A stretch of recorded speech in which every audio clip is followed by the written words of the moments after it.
They told you Madagascar was a tropical island, a paradise, a nature reserve, beautiful beaches, colorful animals. That's what they put in the travel brochures. But nobody told you why 88% of the species living on this island exist nowhere else on Earth. Nobody explained why certain zones of this island are still forbidden to scientists in 2025. Nobody mentioned the lake at the center of the island whose behavior violates the laws of physics, and that local communities have refused to approach for centuries. And nobody told you that the first humans who lived on this island vanished. No trace, no explanation, no record of what happened to them.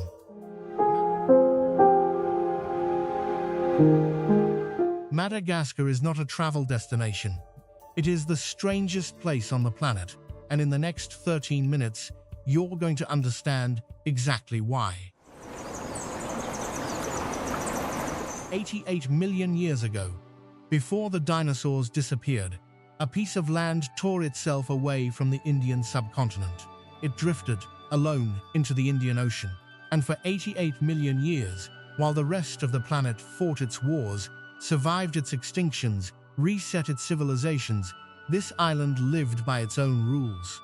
No natural predators from the outside world, no outside influence, no human contact until just 2,000 years ago. Think about that for a second. While humans were building the pyramids in Egypt, while Rome was rising and falling, Madagascar was untouched, undiscovered, completely sealed off. The result? A parallel evolution. Separate, independent, answerable to nothing.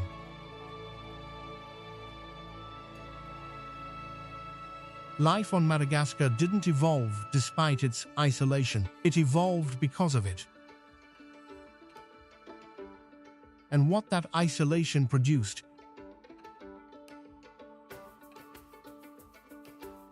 The creatures, the landscapes, the knowledge is so different from the rest of the planet that some researchers have used one word to describe it. Inexplicable. But to truly understand how deep these secrets run, we need to start with a place that the Malagasy people themselves refuse to enter. The Tsingy de Bemaraha, a forest of stone. Thousands of razor-sharp limestone blades rising from the earth like giant knives. Every surface cuts. Every edge draws blood. This landscape has existed for millions of years, and it was only officially discovered by the outside world in 1950. Think about what that means. A geological formation covering hundreds of thousands of acres, invisible to the entire world for millions of years. The local people always knew it was there. They always knew what it was, and they always refused to enter it. Because for the Malagasy, the Tsingy is not a landscape. It is the earth that tried to touch the gods.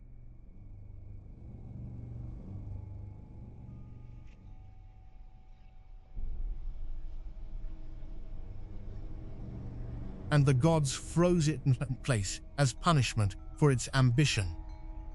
But there is one place that stopped us completely. Lake Tritriva, located in the Central Highlands, surrounded by steep volcanic cliffs, beautiful, almost impossibly beautiful.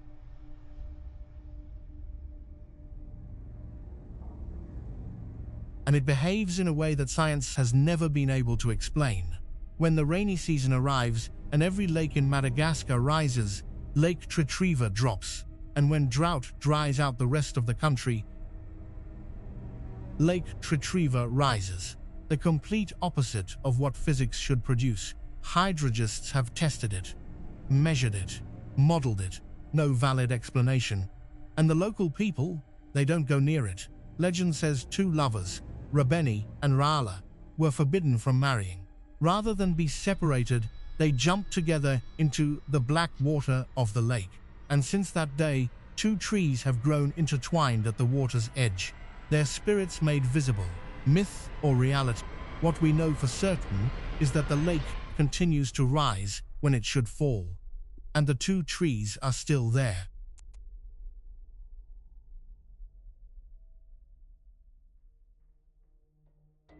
In 2020, researchers at Duke University made a discovery that shook the scientific community. They shone a UV light on a lemur, and the lemur began to glow. A green fluorescent glow under invisible light. This phenomenon, biofluorescence, had never been observed in primates before. Why do they glow? What is the biological purpose? Nobody knows yet.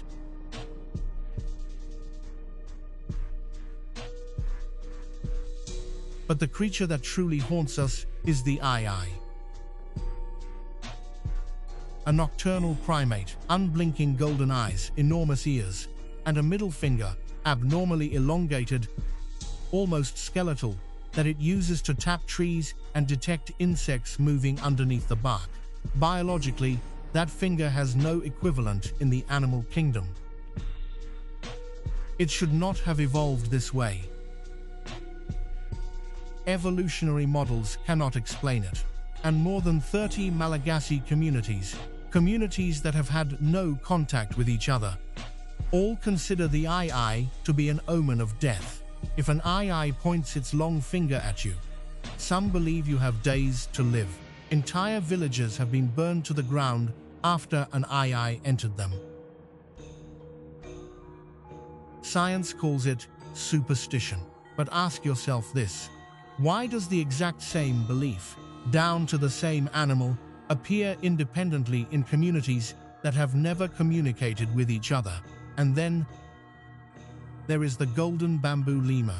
Every single day, it consumes 12 times the dose of cyanide that would kill a fully grown human being. Cyanide-loaded bamboo, every day, for generations. No known biological mechanism explains why it is still alive. What if this island wasn't simply evolving separately from the rest of the planet, but was actively protecting something the rest of the world had already lost?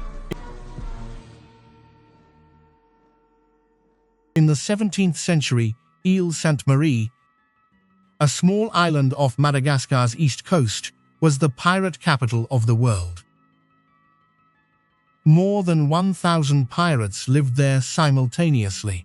The biggest names in history, Kidd, Condent, Baldridge, all passed through these waters. Dozens of ships sank here, and the treasures never found. Expeditions have searched. Metal detectors have scanned. Divers have gone down. The seafloor around Sainte-Marie keeps its secrets. But what haunts us most is what happened in Antananarivo, the capital city. On the night of November 6, 1995, the Rover, the royal palace, the political and spiritual center of Madagascar since the 17th century. Centuries of royal history contained within its walls, it burned. A fire consumed the entire structure. With it, disappeared royal archives, ritual objects, and historical documents that had survived for centuries. The fire was officially ruled accidental. But among Malagasy historians, one question has never been answered. What exactly was inside the rover that night? And what really disappeared in those flames? Some archives were never catalogued. Some objects had no official record, and whatever they were, they are gone now. The Analavary geysers are the only cold geysers on Earth. A geyser is normally powered by volcanic heat. These ones have no heat source whatsoever. They erupt from the ground through a combination of minerals, pressure, and geological time. A combination that geologists are still working to understand. No volcano, no thermal activity, no explanation, just water shooting from the earth. And then there are the baobabs. These ancient giants grow upside down, roots reaching toward the sky. Massive trunks planted in the earth. They can live for 800 years. Some specimens are over 200 years old. They store thousands of liters of water in their trunks, enough to survive the most brutal droughts. And, biologically, their structure violates the basic principles of photosynthesis as we understand it. Trees grow toward light. Baobabs seem to grow toward something else entirely. The Malagasy say the baobabs are inhabited by the spirits of the earth, that each tree holds the souls of those who lived here before. Science calls it folklore. But science has still not explained why these trees survive where no other form of plant life could. And they've been here for over 1,000 years, long before any scientists arrived to study them. Madagascar evolved separately from the rest of the planet. Yes. But here is what nobody tells you. While the rest of the world was cutting down its forests, burning its archives, and rationalizing away its ancient knowledge, Madagascar was preserving something that modernity destroyed everywhere else. A relationship with the natural world that has no name in any European language. Species that break the laws of biology. Lakes that violate physics. Forbidden zones that no one has dared truly explore. Local knowledge that predates science by centuries. This is not an island that simply evolved in isolation. This is an island that protected what the rest of the world decided it no longer needed. And what's left here, what's still hidden, still unexplained, still forbidden, suggests that the secrets of Madagascar are not from the past. They are still happening, right now.